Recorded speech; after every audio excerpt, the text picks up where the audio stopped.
All right, so today we're going to be going over which type of pass protection you need to be using on the offensive side of the ball. I get a lot of questions about whether you should use empty or base. A lot of people don't even know that you can actually set your protection in the coach settings menu. So let's go ahead first and make sure you're subscribed to the channel, hit that notification bell, grab out your pen and pad because we're about to get after it. Now, when you guys enter the coach menu, you do this by hitting the right analog stick in, regardless of console. You guys can scroll down to a feature that is called auto pass protection. If you guys decide to leave this off, this is going to use the stock protections that come with certain plays. And let me tell you, there is no reason that you should do this because most of the defensive metas in this game actually are going to impact some of these stock protections that you will see. First and foremost, you see in this particular protection, we have a play where the running back is already blocking. This uses what is called a stock half slide right. Generally speaking, the running back will be blocking on the left or the right of the quarterback in shotgun. The half slide on plays where the running back is on a blocking assignment, or in this case, a check and release route, will go away from the running back. Now, there are small situations where this might be useful for you, but by and large, this is not a great starting protection for really anything that most players tend to run online. So let's go ahead and go through what type of auto pass protection you should be utilizing, and it's going to be dictated by what type of pressure your opponent likes to go to on the defensive side of the football. So let's start off with one of the more common themes in the game, which is stunting. Stunting is something that a lot of players will do in this game out of 4 down lineman sets. This could be a single mug, a double mug, nickel wide, nickel over. And what they will do is they will choose a coverage play. Let's say, for instance, the Tampa 2. At the play call menu, they will press and hold the button for the play that they want. This will bring up stunts for this particular formation, the 4 down lineman formations of which have the most and best stunts compared to, let's say, the 3 down lineman defenses like a 3-4 or a 3-3-5. Now, with these particular stunts, most players like to run a Texas 4-man or a left or right Tom. And again, it depends on what formation you're facing. As you see right here, the single mug only really has Texas and El Paso stunts. So when you guys talk about stunts, these are best blocked by a protection that is called empty. Now, what you have when you come out in empty is a zone-based protection. This is a protection in which the offensive linemen are going to have basically dotted lines that will have dashing and moving kind of play art. If you pull up your play art for your offensive line, you see that all of these linemen have the kind of dotted lines. This is basically a zone protection. They are going to scan and look to kind of take players that are entering their area. The reason that you might prefer to use this when facing stunts is a lot of times when you are dealing with stunts, you're going to have guys that are going to change lanes, guys going from inside to outside and outside to inside. Sometimes, depending on the formation, you might even have a guy that is on the left side going all the way over to the right side. So in those particular situations, it would behoove you to have a zone-based pass protection where everyone is scanning and looking to kind of find guys that might be coming from the inside or the outside towards their area.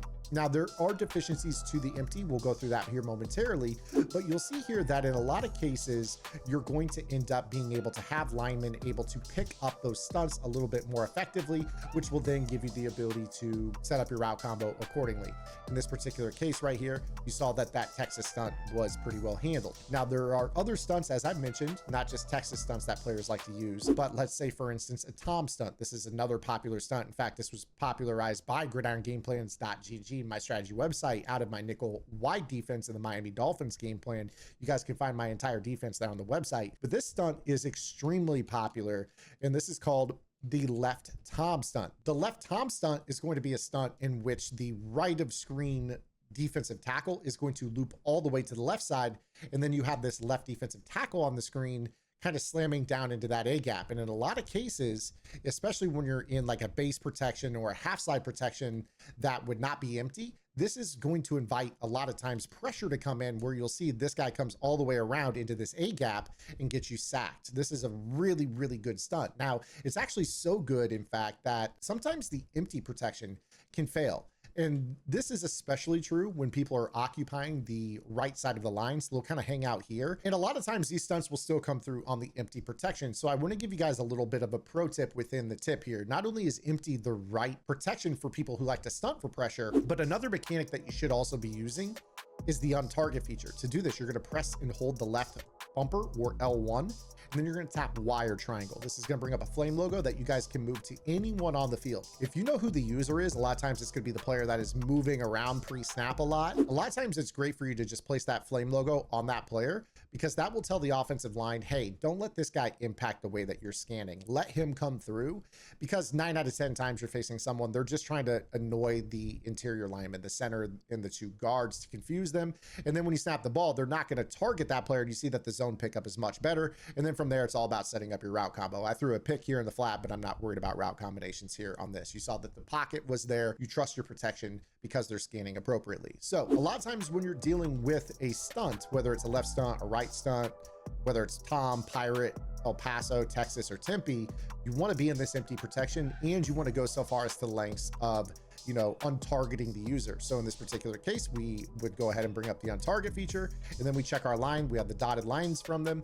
We're in a good spot. You see that this stunt is handled. The zone blocking looks good. We had a pocket there. And again, if we're setting up a route combo, we're in a good spot there. So this is how you guys will utilize empty protection. It's just going to scan better. And of course, the higher the awareness rating of your linemen, the better this protection will be, because they have a higher, what is called refresh rate. They'll scan left and right a little bit more fast, and they'll be able to pick up a potential looper, whether it's an edge looper or an interior gap twist that could potentially get to the quarterback. So don't get caught using the base protection against stunt players. Base protection is actually useful in another scenario, and I want to go through that. This is where you're dealing with more of like a dedicated blitz pressure, mathematical blitzes, where somebody's trying to send, 6 against 5 or 7 against 6, and sometimes even 6 on 6, where guys are pretty much hitting their lanes direct, getting straight into their gaps and trying to kind of clog up those escape lanes. This is a great opportunity for you guys to instead utilize a base protection. So if you're facing someone that runs like a 3-4 odd or a double mug, or any of those types of defenses where they're super aggressive and sending 5 or 6, base protection is best. The reason for this is that in base protection, you are going to have dedicated targets. So when I bring up the line here, you see that every single lineman has a target that they are looking at on this pass protection.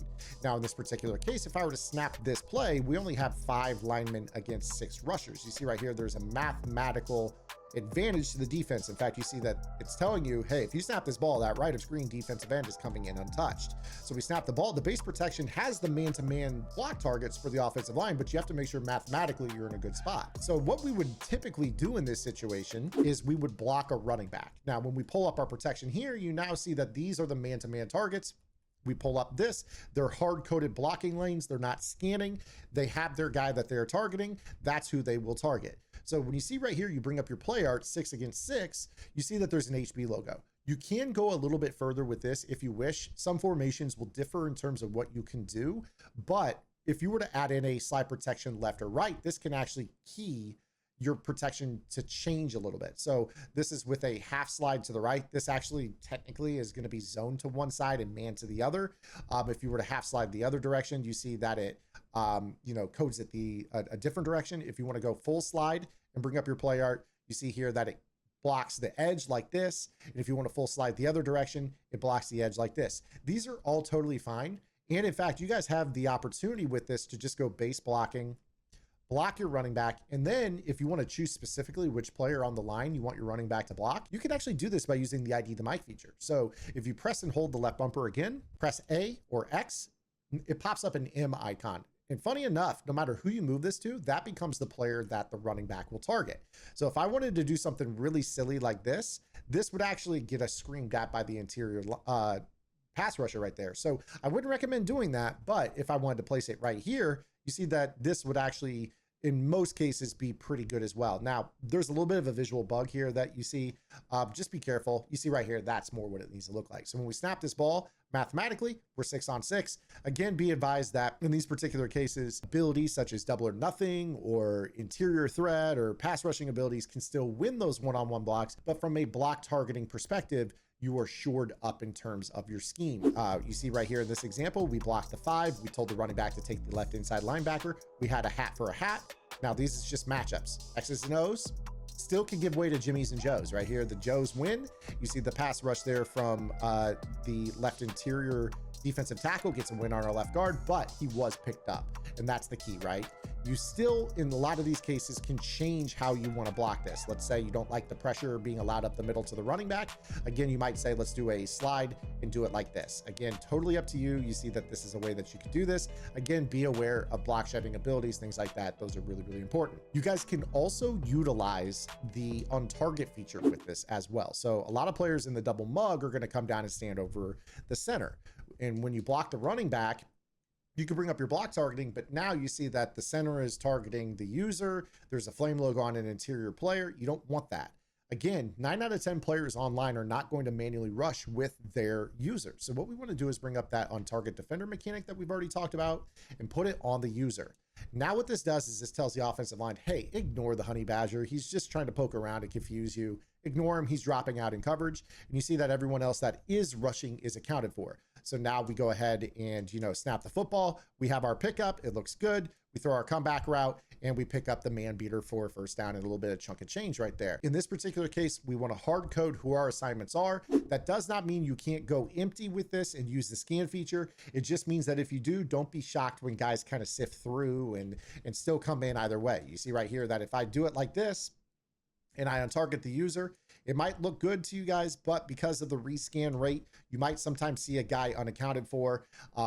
You will still oftentimes see players when they run these heavier blitz packages up the middle. You might have a line from a guard to an interior rusher and he looks somewhere else because he's on empty protection and it causes him to scan differently. So just cut out that opportunity for that to happen and go base, hard code who he's gonna block, and that will help you out. Again, from there, it turns into ratings. If your guy doesn't have good pass block power or finesse, and they're facing someone that is a good power rusher or finesse rusher, you'll need to shore that up. But at least in that particular case, your scheme is on the up and up. It's just more so you're losing a matchup. That is what I would rather live with than not having a pickup that's clean altogether, okay? So that is how you guys should be utilizing your pass protections. No, I did not go through half slides left and right, really outside of just trying to, change who the running back is targeting in 6-man pressure perspectives. But if you guys, for instance, are facing maybe somebody that runs like a 2-man stunt, these are a little bit more rare, but there are players out there that will do this.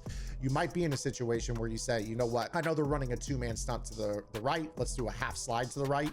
This will basically go man to man on the 2 left rushers that are rushing in a straight line, and it will go zone on the stunt side. This will allow you to turn your center over towards the stunt. You see that that's what it looks like. Now, again, on the backside, we're man to man. If we have a matchup that we're losing, that's not going to be great for you. For me personally, you're watching my left guard get shed a ton. That's because I'm a little bit limited with the theme team I'm currently running in Madden Ultimate Team. Eventually, that matchup will not be something I'm weak to, but for right now, that is something that I do have to be prepared for. My left guard is a little bit of a matchup problem for me in my games head-to-head, but it's not my blocking scheme that's the issue. It's that individual player that's in need of an upgrade. So if you guys are getting shed, that is a different story. Just make sure your scheme is on the up and up. Make sure you guys are subscribed right here so that way you guys get more information about stuff like this. We'll see you guys tomorrow. Until then, this is Zan. Get the lab and good luck.